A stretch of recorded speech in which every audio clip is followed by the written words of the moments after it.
The search for the first ever Ginoo Ning Kapampangan 2025 officially begins. Ganapan niya king event center ning SM City Pampanga ing Sashing ceremony and press presentation nung nukarin pepakilala la reng 22 distinguished gentlemen iba't kareng niyayaliwang balen at syudad ning Pampanga.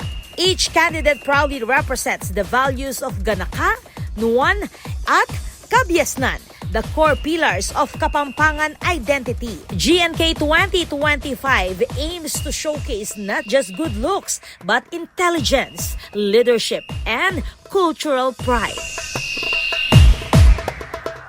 Ngayon po at ming kaswelo mi po, may kabuo kaming 22 candidates na mag-represent for municipality. So kompleto na po rin kakatamong candidates kareng balang municipality. Pasalamat la rin pageant organizers king suportang pepakit ning Pampanga Provincial Government.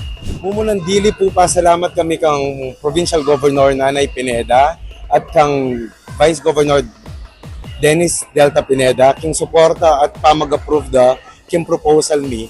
Ing manyambuta Ginoo Ning Kapampangan 2025, magsilbi ang Ambassador of Culture and Tourism representing Pampanga's best in heritage, artistry, and advocacy. The journey will culminate in the Grand Coronation Night on December 6 at the Branzigiao Convention Center, City of San Fernando, a night that will crown the very first Ginoo Ning Kapampangan, the province's modern symbol of pride, purpose, and passion. This is Patricia Mamangon on the spot.